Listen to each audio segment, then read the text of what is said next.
FSF acho que há uns 14 anos atrás. Pra você ver, no século passado e eu posso falar que sou dos mais velhos, né? Então você imagina, eu era um nenê. E isso pra mim tem um valor muito grande, porque a minha família toda de Garapava, praticamente vizinha aqui, hoje mora em Uberlândia, e o FSF sempre teve uma repercussão muito grande para nós, para cada um de nós, né?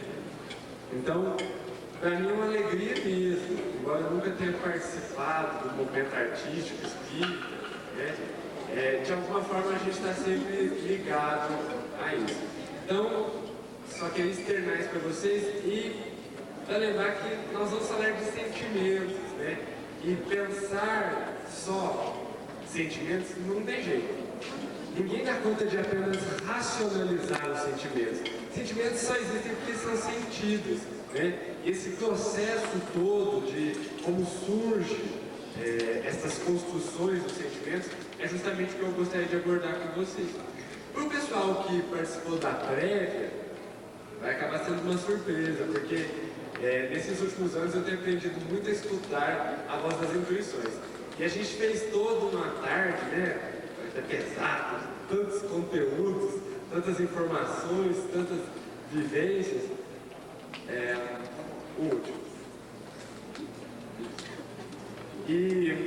Mas quando foi semana passada, eu fui para o Sacramento nesse final de semana agora, participar de uma atividade lá, e essa atividade acabou por mexer um pouco com a minha cabeça e, mais antenado com a espiritualidade, eu decidi quase mudar tudo.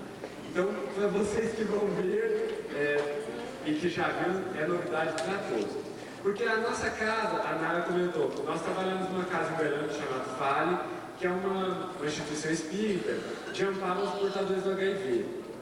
E nessa última década, a gente tem aprendido muito um outro aspecto da arte. A arte para nós saiu do plano da técnica e passou para o plano da experiência. A experiência estética, mas extremamente alimentada por sentimentos. Vocês podem imaginar o que é uma casa que abriga em média, esse número oscila bastante, em média 80 portadores de HIV. Então o nosso contexto de trabalho drogados, criminosos, estupradores, crianças portadoras, e acaba por tornar esse ambiente sempre muito pesado no que diz respeito às vibrações mentais. Mas nestes últimos anos, a espiritualidade tem atuado diretamente quando a gente repercuta nos trabalhadores. E o mecanismo que nós temos usado, junto a vários outros, né, que nós não temos nem ambição, nem muito menos condição de curar corpos, né? Isso aí é a função da ciência e já está chegando a etapas assim, assustadoras no que diz respeito à cura da AIDS, embora isso não tenha ainda chegado à grande população. Mas para nós, o grande objetivo é curar o espírito. Esses dias até uma das nossas crianças na evangelização, um médico foi nos visitar, eu fiquei muito orgulhoso disso, porque o médico disse, então, o tio, ele se referindo a ele, né? O tio cura corpinhos e tal, e tal. E os meninos lá, aqueles meninos descolados, né? Eu falei assim, tio, mas sua profissão um dia vai acabar, né? Aí o médico, né? Como assim? Ué, tio, o dia que a gente curar os espíritos, os corpos não adoecem mais. Aí eu ainda também meio sem jeito, eu falei assim, mas ainda vai demorar e tal, né? Sem graça. Aí a própria criança me apertou, né? Tio, mas é muito melhor, você cura o espírito que nem precisa ir no hospital, né? Então assim, esse processo para nós tem sido belíssimo. Belíssimo mesmo, gente, porque evangelizar na casa espírita, às vezes é fácil, porque o menino é filho de espírita. Se bem que os filhos de espírita hoje em dia estão pior que os demais, né? Mas lá no nosso contexto não vamos estar não. O nosso contexto é muito interessante, porque você vê aquele que socialmente é o degradado crescer espiritualmente a olhos vistos é muito mais gratificante do que ver a própria sociedade, né, que a marginaliza. Então, isso contextualizando para vocês, para que vocês entendam por que nós vamos propor.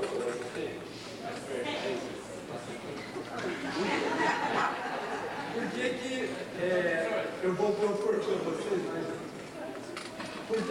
propor para vocês estudar isso.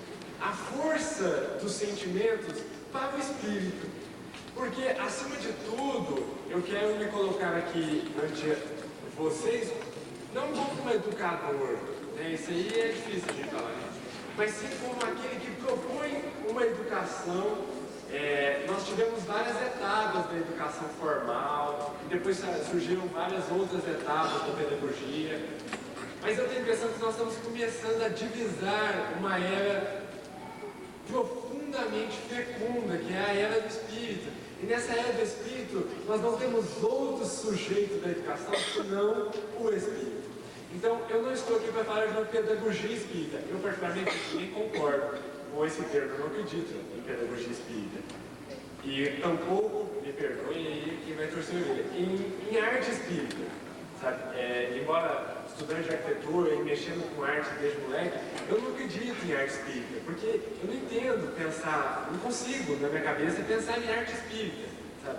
Agora, quando você amplia a dimensão da percepção artística e você entende a arte como o produto de um ser, né? E aí eu estava pensando, o professor falou, a arte hoje está doente, né? Eu fiquei pensando, nossa, pior que a arte doente é o artista está doente. Porque a arte nada mais é do que o reflexo dessa produção dele. Eu comentei até na prévia aqui que numa das bienais eu vi lá, rococô. Você imagina, o que é esse rococô? Cheguei lá, é um caixote de 5x5, gente, e o cara colou um monte de cocô de cachorro, aquele de mentira, e falou, homenagem ao rococô. Caramba, de onde que tem arte nisso? Né? Então, essa expressão doente do espírito, a gente precisa começar a educar. E mais ainda, eu não acredito no artista, eu acredito no espírito criador. E todos nós somos criadores, porque o Cristo falou, vós sois deuses. E Deus para nós é o exemplo de criação. Então, se nós, criaturas, também somos deuses, é porque também somos criadores. Portanto, eu não gostaria de falar para artistas, eu nem sei para quem eu estou falando, mas eu gostaria de falar para espíritos, porque é um espírito falando para outros espíritos nas ambas vidas, quase todas as dimensões aqui que se interpenetram. Tá? A nossa proposta é de falar sobre a origem dos sentimentos, o diagnóstico e a autocura. Tá? Porque se a gente não compreender essas etapas, primeiro a formação do sentimento, depois entender os nossos sentimentos, porque se a arte é a expressão de mim mesmo, então se eu não fizer esse diagnóstico de quem sou eu, vai ser difícil alterar a minha criação artística. E por último, a autocura, porque eu coaduno com a proposta de alguém que falou aí. Não adianta nada a gente só ferrar e não propor soluções. Isso aí eu estou cansado de escutar. Sabe? Eu costumo até dizer assim, a minha geração é a geração do como, porque a geração passada era assim, você chegava nos lugares, porque a gente é orgulhoso, todo mundo é egoísta, é imperfeito. Eu sou uma geração que nasceu na barriga, eu já sabia que eu era orgulhoso. Tá? Agora, como eu vou deixar de ser orgulhoso? Porque saber que eu sou orgulhoso, eu já sei. Agora, como eu vou deixar de ser orgulhoso, é uma luta e é uma proposta nova. E esta sim é a autocura. E como mineiro, eu adoro fazer isso, gente, especialmente quando eu saio de Minas Gerais. Como mineiro, assim, ó, fervoroso de coração, eu li, coincidentemente, eu tenho hábito muito de ler em horas às vezes bem próprias, tipo ir no banheiro, sabe? E esse momento aqui, eu li essa frasezinha de relance, sabe? Fazer brilhar o cérebro não é difícil. Basta uma boa memória e uma biblioteca à disposição. Difícil é fazer brilhar o coração. As duas, gente, é fácil. Fácil mesmo. A memória, o que tem de técnica, de melhoria de capacidade mnemônica, não falta aí, tá? A biblioteca, hoje em dia nem dinheiro mais você precisa ter para ter uma boa biblioteca. Graças a Deus, as nossas, inclusive, bibliotecas públicas têm melhorado. Essa boa biblioteca de exposição, eu tenho o privilégio de tê-la, né? Porque, para quem conhece meu pai é fanático por livro, né? A minha mãe fala que a biblioteca do meu pai é a amante dele. Ele troca muitas vezes ela por ela, né? Mas aí quando o Chico fala isso, ó, difícil é brilhar o coração, eu fiquei pensando, puxa, a gente estuda tão pouco esse mineiro aqui, sabe? A gente estuda tanto André Luiz, Emmanuel, porque a gente estuda a razão do Chico, que é justamente Emmanuel, André Luiz e tudo isso. Mas a gente esquece de estudar o sentimento do Chico, sabe? E não aqui fazer, ovacionando o Chico, mas entendendo um parâmetro muito fecundo, que é o parâmetro do exemplo. Esse parâmetro, pouca gente conseguiu igual o Chico, porque ele fez isso. Ele fez brilhar o coração. E olha que pouca gente via esses momentos de brilho do coração, né? Dessa alma que de mineiro para mineiro eu amo ele de paixão. Gente, isso aqui é aproveitando. Bom, gênese dos sentimentos. Da onde surgem os nossos sentimentos? A gente pode passar o slide inteiro. Mais isso. É preciso entender, para a gente, causa e efeito é uma lei extremamente propagada. Até na escola a gente estuda demais, ação e reação e tal. Mas é uma lei muito pouco aplicada em nós. Nós ainda não passamos para o plano da prática em entender aonde está a base dos nossos efeitos. É a velha história do orgulho. Beleza, eu sei que eu sou orgulhoso, mas este é um efeito eu ser orgulhoso hoje. Tem uma causa anterior. Então é preciso refletir nisso. Vamos fazer isso bem rapidamente, para que a gente tenha um panorama histórico disso. A gênese dos nossos sentimentos começa, gente, na experiência do mineral. Porque o princípio inteligente do mineral está talvez na experiência mais bela que a criação nos permitiu, que é a experiência da atração. No mineral, as forças de coesão molecular atingem um nível tão absurdo dos olhos da matéria, que elas simplesmente erigem tudo. Nós estamos aqui, espero seguros, graças à força de coesão molecular que existe entre o concreto, a argamassa, ferro. Todas essas forças de coesões moleculares são princípios ativos a experimentarem essas atrações, mas essas repulsões também, porque os engenheiros desenvolvem esses grandes vãos livres graças a essas forças de atração e repulsão. Então nós experimentamos essas experiências e como um símbolo, como um marco da nossa essência divina, porque é impossível evoluir sem relacionar-se. E se isso é uma lei universal, nada mais justo que nós, nas nossas primeiras experiências enquanto princípio inteligente, nós experimentássemos a atração. Logo depois, passamos para o plano das sensações. Eu não sei se por aqui tem, eu imagino que tem assim, mas lá nas nossas terras, né, nas nossas bandas, é muito comum uma florzinha, lá a gente chama de dormideira ou dorminhoca. Você vem passar a mão nela assim, ela se fecha toda, né? E essa plantinha, para mim, sempre teve uma repercussão muito bonita, porque eu falo assim, gente, é viva. É a maior prova que eu estou tendo de que as plantas são vivas. Hoje a ciência já chegou em estágios bem mais avançados. Recentemente eu li um artigo, se não me engano era na Nature, que falava que quando você corta uma árvore, as irmãs dessas árvores imediatamente próximas a elas, num raio de quase 1,5 km, sentem. Nossa, falar que planta sente é bravo, a ciência está falando, gente, que as plantas sentem, sabe? Elas sentem a dor da planta que está sendo cortada. Nossa, mas planta tem dor? Deus me livre, eu nem vou entrar nisso não. Mas não é dor não, ela sente um efeito químico da morte daquela outra planta. E o pior, se prepara para ser cortada também. Ela aumenta a produção de seiva. Por quê? Para que se ela for cortada, ela possa se regenerar. Então assim, esses processos que a ciência tem descoberto, para nós, nada mais são do que um estágio importantíssimo na conquista da sensação, tá?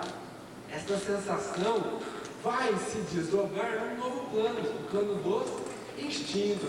E nós temos uma certa aversão em lidar com nossos instintos, porque a gente toma ele como dificuldade. Ajudar, por exemplo, no instinto sexual, né? Tem gente aqui que só não está batendo chibata nas costas, mas continua com aquele peso de pecado de sexo. Sexo é errado, sexo é ruim, sexo é bom, ruim não é nada, né? Mas faz mal, né? Então, esse processo precisa ser vencido. Por quê? O instinto, gente, por si só, é o mecanismo mais belo, porque ó, é a evolução deste momento aqui. Ó.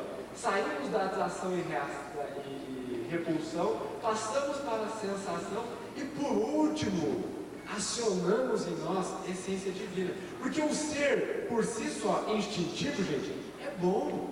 Cadê o bom selvagem do Rousseau? Não é? Então, este instinto é parceiro nosso. Imagina se toda vez que você colocasse a mão no fogo, você fala, não está queimando, não está queimando, está derretendo sua mão, né? E você fala, não está queimando. Pô, como é que você evolui não se conservando? Como é que você evolui não se reproduzindo? Não tem como, não é? Então, nós não podemos negar estas etapas aqui. Nem tampouco pensar que elas são etapas primitivas. De jeito nenhum. São processos. Eu, de uns tempos para cá, lá na fala, tenho aprendido que pior que meio e fim é o processo. Pior em que sentido? Porque a gente não entende os processos. A gente quer ver, eu, por exemplo, lá quero ver os meninos curados. Eu não quero, graças a Deus, nenhuma criança ainda desencarnou lá. Minto. Olha como é que é assim, né? Algumas semanas passadas eu falei para vocês que ainda não tinha nenhuma desencarnada. Semana passada uma desencarnou. E a gente entrou naquela dor toda, né? O Júlio César tinha 2 anos de idade, e eu pensei que os menininhos da Somália, né? Cabeçudo, barrigudinho, né? Mas completamente depauperado, energeticamente e fisicamente.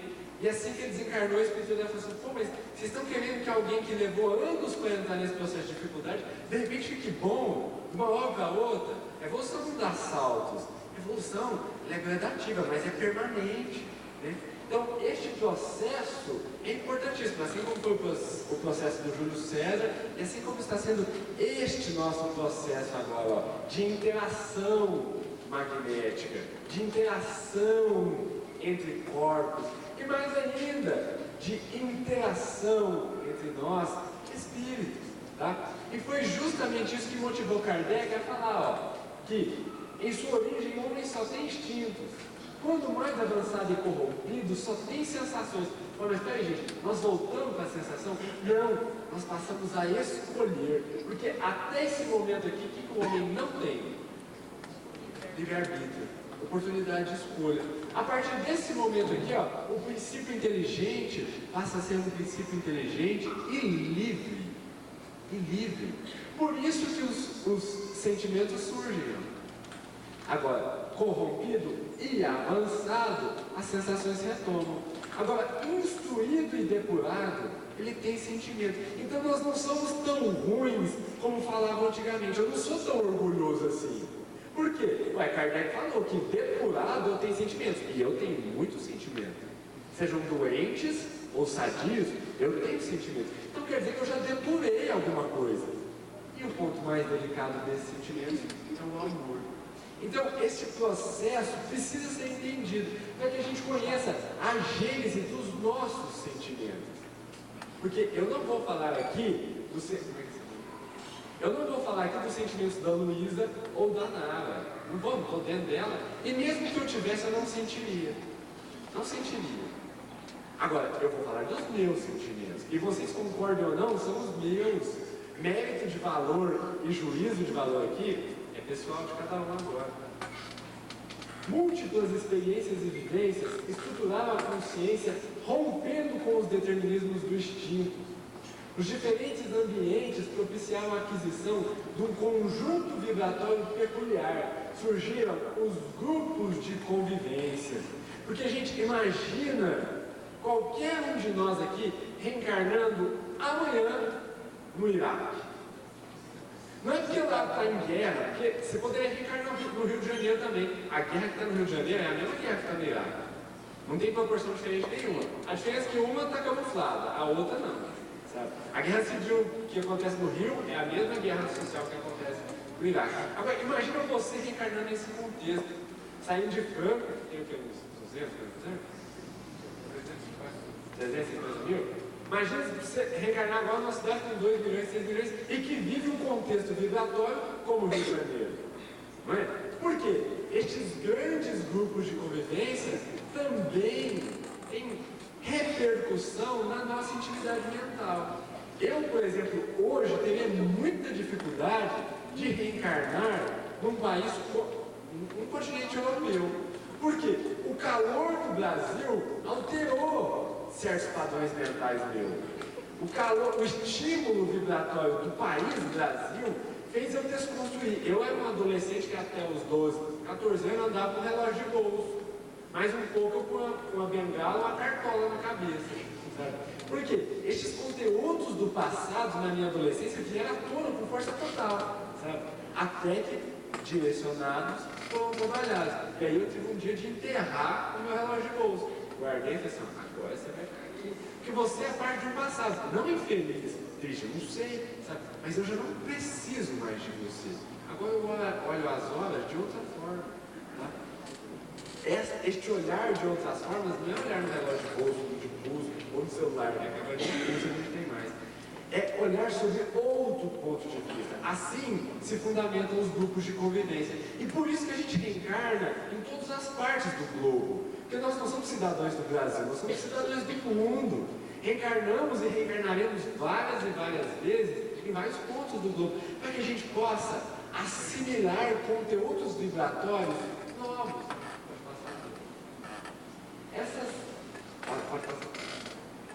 Essa assimilação que acontece em nosso perispírito, gente, se dá no plano real. Porque o que eu mais gostaria que vocês entendessem de hoje em diante é que sentimento não é mais substantivo abstrato. Até pouco tempo, a gente estudava na escola, dei um exemplo de substantivo concreto: mesa, copo, microfone. Me deu um exemplo de substantivo abstrato: amor, fé, caridade. E o meu pai, que é professor de português, de linguística, ele sempre ficou assim, logo eles vão ter que rever as gramáticas. Por quê? Sentimentos, gente, já não são mais abstratos assim. Como é que eu sei quando alguém está com raiva de mim? Como é que eu sinto quando alguém está me envolvendo amorosamente? Então, isso não é mais um plano de ideias, isso é real. Isso tem repercussão fisiológica. Mas não só no metabolismo do corpo, mas também, e principalmente no metabolismo do perispírito. Porque nós somos esse todo. Ninguém aqui é um pedacinho corpo, um pedacinho perispírito e um pedacinho espírito. Sem contar os outros tantos corpos aí, que cada vez mais a gente tem entendido isso. Né? Corpo mental, corpo astral, corpo etérico, né? Mas nós somos um ser espiritual. Momentaneamente, seres espirituais com manifestações físicas. Se eu beliscar ela, não vai doer no espírito dela, vai doer no corpo, mas quem vai sentir é o espírito dela. Porque este processo vai acontecer no todo espiritual. Então eu não consigo divisar mais, separar. Ó, aqui está o espíritozinho, aqui está o corpinho, aqui está o perispírito, nossa, é a ponte. É beleza, mas é a ponte que forma um todo. Assim foi acontecendo também quando nós passamos a interagir pensamento, inteligência, consciência, livre-arbítrio, vontade, que são atributos essenciais do espírito. Enquanto a gente não entender isso aqui, ó, a gente vai continuar falando assim, ó, o meu espírito sofre tanto. Mas quem que é meu espírito? Quem está falando aqui não é o eu, o espírito? Se você falar, nossa, o meu corpo está arrebentado, está correto. Porque o seu corpo está sendo espaço de manifestação. Agora, meu espírito não tem como. Não tem como você falar meu. Porque você é posse de você mesmo. Não é? Não é só uma questão de semântica, gente. É uma questão de análise e mudança de postura mental. Agora, eu sou isso. Eu sou aquilo. Eu estou no ano de cabelo preto, agora de barba, amanhã sem barba. Agora, eu sou no ano carente, orgulhoso, vaidoso, feliz. Isso não muda. Esses estados até podem alterar, mas uma vez conquistados, eu nunca ouvi falar que o Chico deixou de ser humilde. Eu nunca ouvi falar que o Chico teve um momento de pouca ou mais humildade. Uma vez conquistado o valor da humildade, você não perde ele. Não perde, porque ele é um valor. Agora o ódio já não é mais um valor. O ódio é um sentimento mesmo. Por quê? É uma força que passa. É uma construção energética que passa. Mas eu não entender isso tudo. Porque sentimentos são energias emanadas pelo pensamento, provindos dos atos trabalhados pela vontade e a consciência. São partículas que se agregam ao pensamento elaborado, corpúsculos energéticos das mais variadas tonalidades, com força atrativa ou repulsiva. São eles que gerenciam a vida do ser e são responsáveis por todo o seu percurso mental. Este conceito me é sublime desse ponto de vista, de não mais abstrair algo que é real no meu ser espiritual. Hoje, volta para mim. Porque eu não sou corpo, eu sou espírito em experiência corpórea, e não corpo com algumas manifestações espirituais. Estes desenhos, produzidos nas nossas reuniões mediúnicas, não são meras manifestações dos espíritos. Não, são interações entre planos, embora de dimensões diferentes, mas de seres da mesma realidade. Nós não vivemos em realidades diferentes, nós vivemos na mesma realidade, a realidade do ser espiritual, embora de dimensões de atuação diferentes. Por isso que as relações espirituais, como esta que nós estamos estabelecendo agora, se dão no plano energético. Porque os sentimentos, os sentimentos são estes corpúsculos, estes agregados energéticos. A ciência, especialmente a física quântica, tem chegado em conceitos profundos disso, em conceitos de que nós detemos pacotes de luzes em nós. Esses pacotes de luzes, os fótons, são exatamente as manifestações biológicas de uma construção espiritual, agregada e arquivada no perispírito, que é o corpo de manifestação do espírito. Por isso que quando a gente perde esse, a gente tem outro. Por isso que quando Cristo foi reencarnar na Terra, ele teve que construir um corpo espiritual. Eu não consigo nem imaginar o perispírito do Cristo, sabe? Mas imagina como foi pegar o que há de mais sutil no magnetismo terreno, de quintessência da matéria, para elaborar um corpo espiritual. Por isso eu penso também, de forma alguma questionando Kardec, embora de vez em quando a gente sempre questiona, mas eu não consigo acreditar que Maria não compreendeu a missão do Cristo, sabe? Porque uma pessoa que não compreendeu a missão do Cristo, energeticamente não teria condições de oferecer um útero energético para o Cristo. Não tem condição, gente. É arrebentar inteira. Porque imagina a frequência vibratória de expansão do Cristo. Se a sombra dele curava, não é? Se ele vivia falando para os apóstolos assim, ó, deixa sempre um barquinho perto, porque de vez em quando eu preciso dar umas fugidas. Porque todo mundo queria encostar nele, queria encostar. Eu também queria, velho. Porque encostar no corpo do Cristo me curava, imagina, eu percebi a irradiação perispirítica do Cristo. Por isso que ele dava umas fugidas de vez em quando. Porque é realmente uma questão magnética, energética. Por isso que os nossos sentimentos gerenciam a nossa vida. Gerenciam porque são eles que alimentam os nossos pensamentos. Por isso que eu já não posso falar quem nasceu primeiro, o ovo ou a galinha, ou seja, o pensamento ou o sentimento. Eu não sei diferenciar. Não sei. Isso vai até motivo de muita discussão, né, Ana? Boas discussões, né? Que eu teimoso desse jeito. Então o que acontece? Eu não sei falar para vocês se o pensamento gera um sentimento ou se eu sinto depois eu penso. Não sei, mas eu sei que eu faço os dois. E intimamente relacionados. Intimamente. Às vezes eu penso algo porque alguém me estimula um sentimento. Ou às vezes eu sinto algo porque eu pensei alguma coisa. Ou alguém me estimulou um pensamento. Tá? Então entender este conceito é importantíssimo. Especialmente para o artista. Especialmente. Ou seja, especialmente para o espírito. Porque é o espírito quem cria. É o Espírito quem dá as mais variadas tonalidades.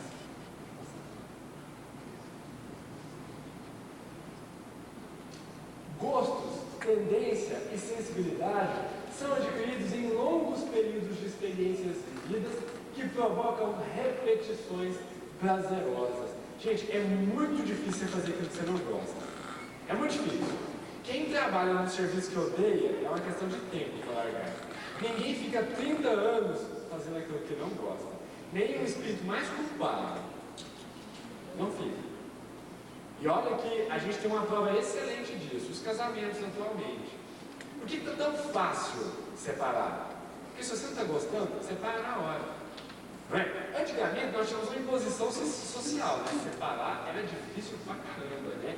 A mulher ia ser relegada, o homem precisaria casar de novo, geralmente filho. Então esse contexto mudou. A liberdade hoje que temos de expressão é muito maior, não é? Mas o problema é que hoje gostar de alguma coisa é muito fácil e deixar de gostar também. Por isso que a geração do ficar, a qual eu faço parte, é tão. Não sou adepto, mas faz parte.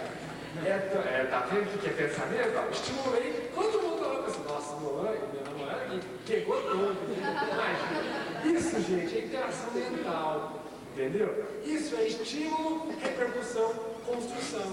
Porque alguém também está perguntando, não, mas eu sou ficador. Então, isso tudo é esta relação espiritual. Por isso os grupos de convivência eram tão importantes, porque essas experiências foram se somando na memória. Pensem, ó, este quadro, depois superposto por este quadro, isto energeticamente. Entendam o ser espiritual como um grande depósito do conteúdo espiritual do ser. Assim como vocês agora estão assimilando energias, não as minhas, mas deste todo espiritual aqui, que estamos construindo juntos, está sendo assimilado, está sendo absorvido por vocês. Alguns repelindo, com toda certeza. Por quê? Os seus poros perispirituais não estão devidamente abertos. Sintonia, gente. Por isso que nós vamos acumulando experiências. Mas as experiências são conteúdos energéticos que saem de quadros mais difíceis para quadros cada vez mais etéreos. Por isso que Kardec falou, mais instruído e depurado. Nossas energias caminham para a depuração. Quadros de dor, mas que obrigatoriamente precisam se relacionar. Experiência mineral. Ninguém progride sozinho, gente. Ninguém. Essa para mim é a maior lição do Cristo. Porque ele podia, ele já era perfeito. Não que ele não progrediria mais. Sei lá, eu também acho que o Cristo ainda está progredindo. Porque perfeição é o último estado aqui na Terra, quem vai saber nas outras dimensões. Agora, pensar que o próprio Cristo escolheu 12 e a gente custa trabalhar com um, a gente custa aguentar 2 dentro de casa, no serviço. Não é? E ele conseguiu com 12, mesmo com alguns fiascando. Não é? A mesma coisa acontece aqui. Coitado do Judas. Fiascou, mas ele. Mas ele não tinha. Pensa, gente, qual que é a construção mental do Judas? Eu, particularmente, sou fã do Judas. Sabe? Por quê? Eu acho que ele foi o mais autêntico de todos eles. Ele tinha um pensamento, o Cristo um revolucionário. Só que a revolução que o Cristo fez não é a que o Judas esperava, uma revolução material. Mas ele foi muito autêntico. Por isso até que quem já leu lá Irmãs do For, é o Judas que está recebendo os espíritas lá no mundo espiritual. É sério. Por quê, gente? O espírita está querendo fazer uma revolução social. O espírita é convocado a fazer uma revolução moral. E por consequência, uma revolução social. Kardec fala, mudem-se os homens que teremos uma sociedade nova. Porque estas relações são imprescindíveis na nossa construção evolutiva. Por isso que nós saímos dos grandes grupos para os grupos menores. Vencemos a poligamia e passamos para a monogamia. Não que a poligamia seja errada. Aliás, tem muita gente polígama ainda. Por quê? Energeticamente, você estabelece relações. Eu só não vou falar relações sexuais porque tem troca de fluidos. Opa, tem sim. Tem total troca de fluidos com alguém, gente. Porque você pode estar sentado do lado de uma pessoa, desejando, e perdão a expressão da palavra, e transando com a outra. Porque sexo não é troca de fluidos? A matéria só está restringindo a dimensão e a densidade desse fluido. Do contrário, é fluido do mesmo jeito. Não é? E nós estabelecemos, por isso que pecar por pensamento é tanto quanto pecar por ação. Mas vamos começar na ação, por enquanto a gente para na ação. Depois a gente consegue mudar o pensamento, porque é justamente as experiências que nos possibilitam conquistar vibrações novas. Porque a partir da monogamia, ampliou-se os limites individuais e mais ainda, os direitos de liberdade que passam a caracterizar o comportamento moral do ser. Por isso que a nossa sociedade atualmente está doente. Não é que antigamente ela não estava, ela também estava, mas neste momento, os nossos limites individuais e os nossos direitos de liberdade foram elevados a potências máximas. E por isso que nós, não sabendo lidar com liberdade, acabamos escorregando no meio do caminho. Por quê? Neste percurso coletivo, alguns, nestas interações espirituais, passaram a romper com estes vínculos, passaram a romper com estas correntes fluídicas que se estabelecem a partir das relações. É por isso que nós temos tido tantas dificuldades nos nossos relacionamentos, porque nós rompemos com este circuito de progresso. Dessas rupturas surgiram grupos alicerçados em julgamentos próprios, com consequente distrofia da percepção coletiva, gerando mais-valia e classes sociais distintas. Olha, o início do preconceito, da discriminação, do radicalismo, em níveis diferentes da absorção, porque a vivência reeducativa passou a ser uma vivência punitiva. Gente, a bem da verdade, a gente é tão católico ainda que Deus pune a gente ainda. Por quê? Quando você está sofrendo demais, você fala assim, nossa, não, Deus, você não gosta de mim. A gente faz isso até hoje, mas tem um reflexo condicionado. Você fez isso tantas vezes, que é um zinho ficou vigoroso lá para os psicólogos, né? Ué, é reflexo condicionado energeticamente. Foram tantas experiências repetindo para seres doentios, que nada mais correto, gente, do que hoje sofrer de orgulho. Porque você já parou para pensar a gênese do orgulho? De onde surgiu o orgulho? Eu achei o máximo de que eu entendi de onde surgiu o orgulho. Porque eu nunca soube, porque Deus não criou o orgulho. Se ele tivesse criado, ele está negando a sua própria existência, que é perfeito. Então, não tem como, a não ser a gente mesmo ter criado o orgulho. E de onde surgiu o orgulho? Quando nós estávamos na prévia, eu arrisquei a postar alguma coisa. Mas que tem gente demais, não vou postar nada não. Quem arrisca? De onde saiu o orgulho, gente? Porque quem é orgulhoso aqui? Pô, vocês não sabem de onde vocês saíram? Tá vendo?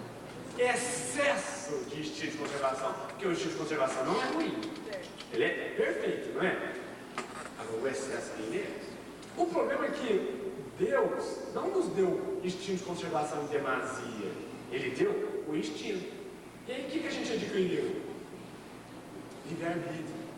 E o livre-arbítrio permitiu a gente escolher o instinto de conservação em excesso ou não. Porque quando ele estava na quantia exata, você vivia muito bem, mas você não progredia.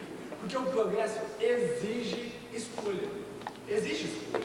Se você não escolher, você não progride. E aí que está a beleza divina para mim em nós. Porque se a gente não escolher, a gente ia ser um saco. Isso é terrível. Entendeu? Isso é terrível. Eu não entender que eu sou o gerador disso aqui, ó. Radicalismo, dessa mais-valia. Seria terrível entender, porque se não fosse eu o gerador do orgulho, também não seria eu o responsável por transformá-lo. Alguém vinha aqui, botava uma injeção em mim e curava meu orgulho. Um agente externo, né? E não é, ele é um agente interno.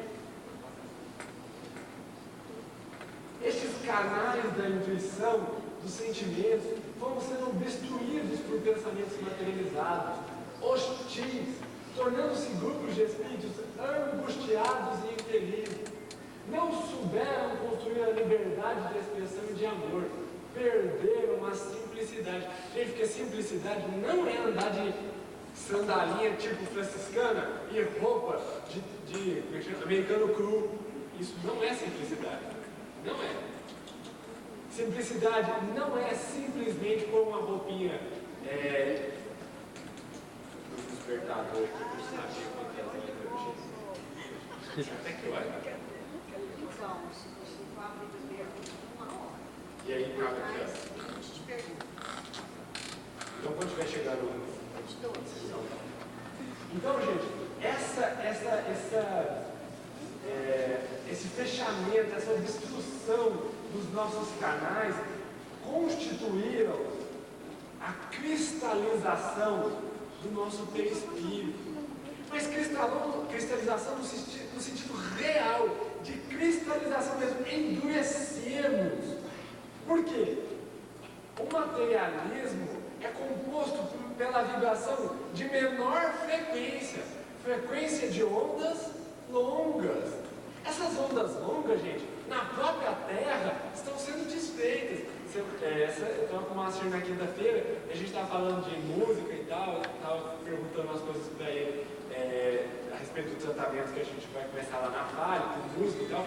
E ele falou assim, mano, nós estamos na era das frequências curtas, porque as frequências curtas agem com muito mais intensidade na intimidade espiritual. Aí eu falei para ele, nossa, Moacir, porque só as frequências curtas vão ser possíveis e responsáveis de romper com a nossa malha perispirítica de uma frequência longa.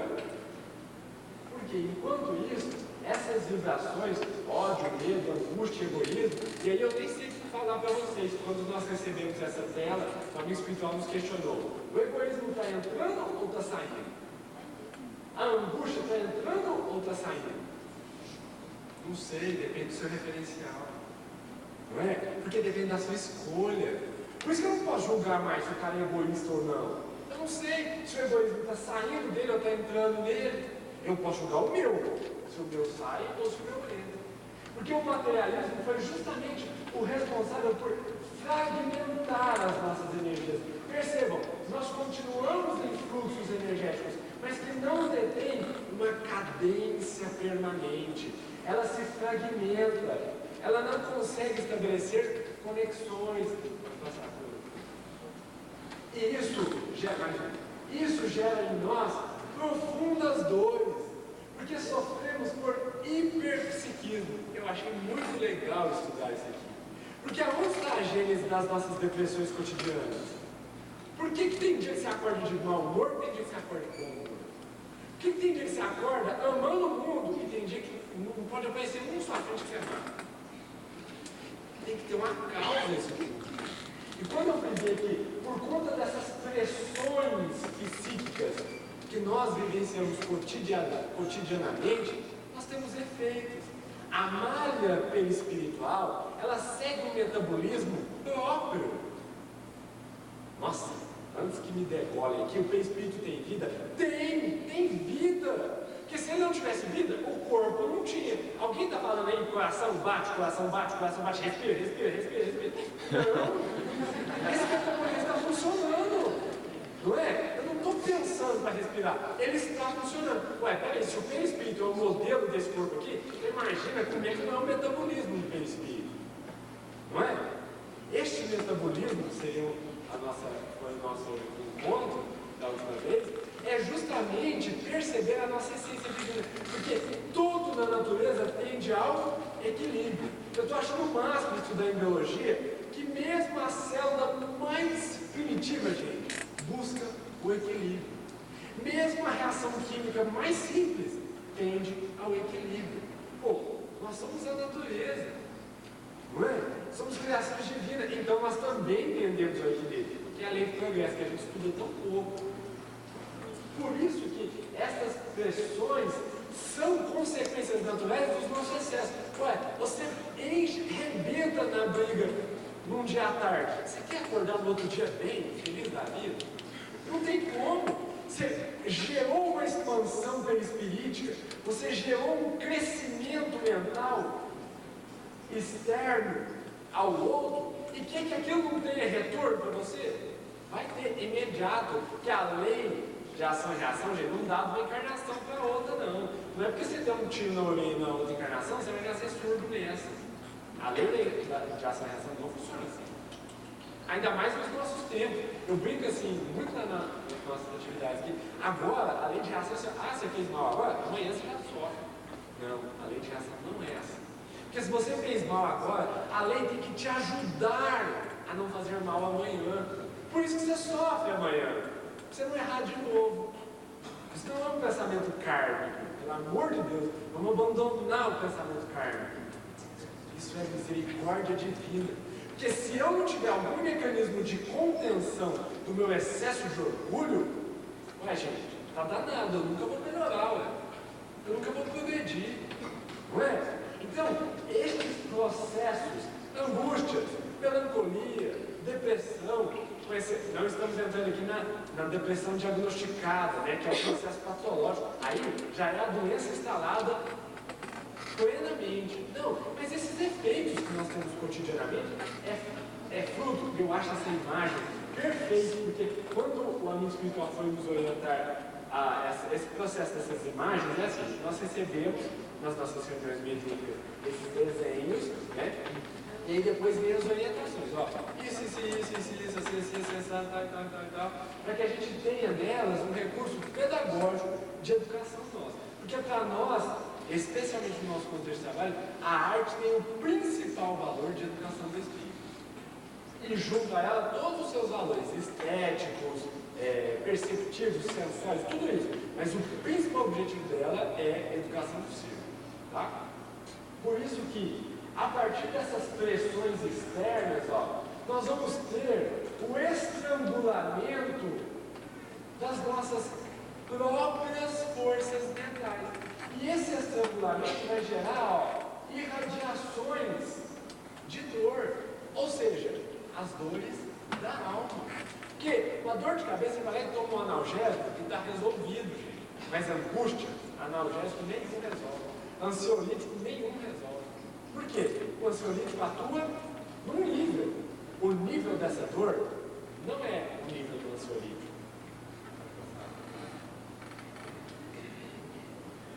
As manifestações. Essa imagem, então, para mim, é perfeita, porque ela toca com profundidade. As manifestações do orgulho impõem barreiras energéticas que camuflam sentimentos, gerando padrões mentais de ilusão e mentira. Por isso os espíritos nos perguntam, então, e qual é a matriz do seu orgulho? O meu, do excesso da vaidade, do excesso desse instinto de conservação. Porque eu achava que quanto mais belo fossem as coisas, melhores elas seriam, e não necessariamente. O que é belo para mim, às vezes não é belo para ela. Não é? E aí eu passei a subjugar o outro, perdendo inclusive a minha própria autenticidade. Porque é isso que o desenho mostra. Ó. Essas barreiras energéticas que o orgulho estabelece são constritoras da sua própria expansão autêntica. E especialmente o espírita sofre pavorosamente da doença de falta de autenticidade. Mas assim, com tanta força, porque nós queremos formas de bolo, nós queremos padrões de conduta. Gente, padrões de conduta é íntimo de cada um. É íntimo. Quanto mais se amplia os níveis de consciência, mais a ideia de certo e errado muda para a ideia de que o que me convém, o que é bom para mim. Isso não é bom para mim. Não sei se é certo ou errado, mas não é bom para mim. Eu estou falando isso com absoluto conhecimento de causa. Sabe por quê? Alguém aqui já experimentou droga? Não precisa responder. Eu nunca experimentei, mas eu imagino que droga deve ser muito bom, gente. Muito bom. Porque você não busca uma coisa que é ruim. Não é? Agora, o efeito dela eu já não sei. Porque eu vejo lá com os nossos internos Eles falam, tio, ninguém vai falar que droga é ruim, porque droga é muito bom, tio. O problema é a noia depois. Eles falam, desse jeito, o problema, tio, é o tanto que eu sofro depois, porque acaba muito rápido. Eu quero de novo, quero de novo. Tá vendo o que vai acontecendo? Você vai perdendo a expressão da sua autenticidade. Ele perdeu via entorpecente. Nós nos perdemos via milindre, via orgulho, via tantas outras características que estão imiscuídas, especialmente na arte. Porque a arte, gente, sem sombra de dúvida, tem sido reflexo, para mim, do que é uma comunidade de espíritos doentes, a dos artistas. É incrível perceber, vocês têm muito mais clareza do que eu, têm tido contato com as manifestações artísticas pela terra toda. Gente, caramba, o que está acontecendo com o ideal de bela, o ideal de estética, o ideal de valor, o ideal de bem lá dos gregos? Há tempos atrás já perdemos isso, como diz o professor, né? É uma arte de detritos. Não. Por quê? Estamos colocando para fora nossos detritos. Por isso que eu não julgo o atual processo que a arte vive. Mas, gente, como é que eu vou pôr coisa boa se eu não tirar as coisas ruins?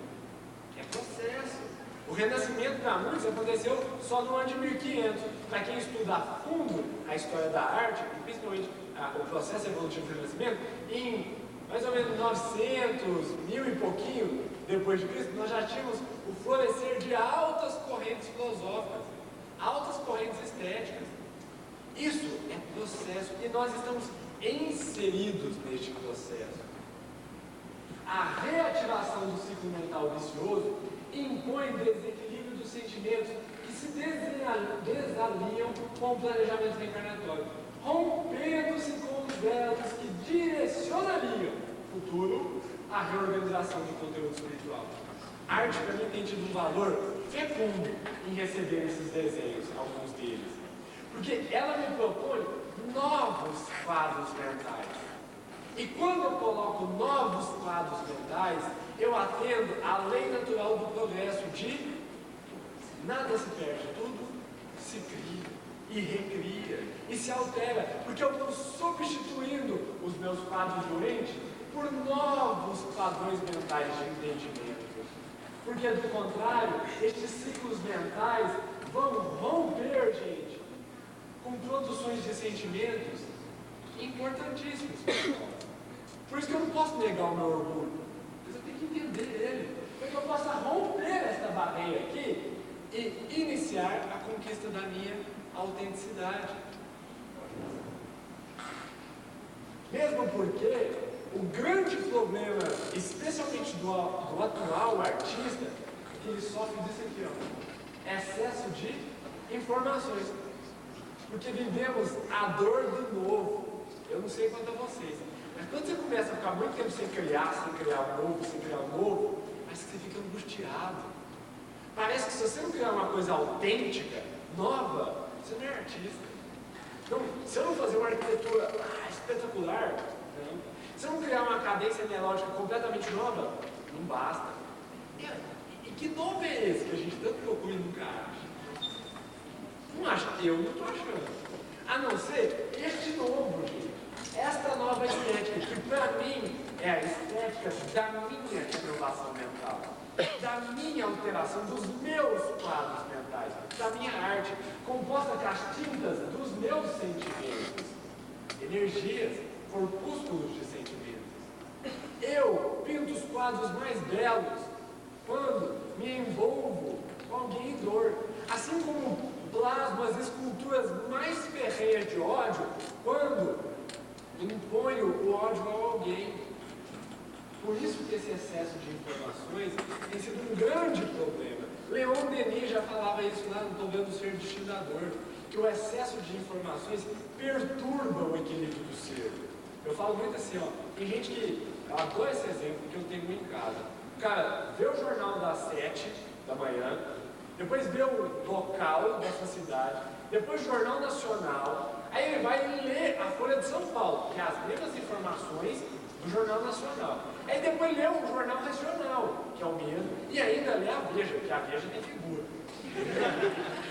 Olha, o que está adiantando? Você só está tomando um banho de quê? De informações. Mas essas informações, ó, não encontrando ações de drenagem nos canais mentais, geram, olha que incrível isso, matéria mórbida mental, matéria doente da mente, matéria que mata a mente, transformando-se em escolas pessoais de camuflagem da intimidade em patentes dramas de carência e frustração. Quem não é carente aqui, gente? Nossa! Legal! Eu sou muito. Quem não é frustrado aqui, gente? Então quem é carente? Quem é frustrado? E quem é feliz? Porque, gente, a grande dinâmica disso tudo não é saber de todas as minhas dores, é, entendendo as minhas dores, conquistar meu equilíbrio. Porque a partir do momento, quando essa tela aqui foi uma das que eu recebi, eu falava assim, ó, não, eu não estou entendendo isso. Como que um sentimento bom gera matéria mórbida mental? Aí o amigo espiritual aproximou e falou assim, ué, como é que leite produz leite azedo? Eu falei assim, ué, só deixar ele parado fora da geladeira. Pois é, sentimento é a mesma coisa. A mesma coisa. Se você não dá finalidade útil para ele, ele azeda. Ele azeda mesmo. E ninguém bebe leite azedo. Aí a gente foi tão esperto que a gente criou iogurte, né? Camuflagem. Nós camuflamos aquilo que está estragado. Ó. Escolas pessoais. Iogurte, gente, é uma delícia. É uma delícia. Misturado com gelatina, então, olha aí, ó, o que nós estamos fazendo? Agregando mais coisas para quê? Parecendo até banal, né, gente?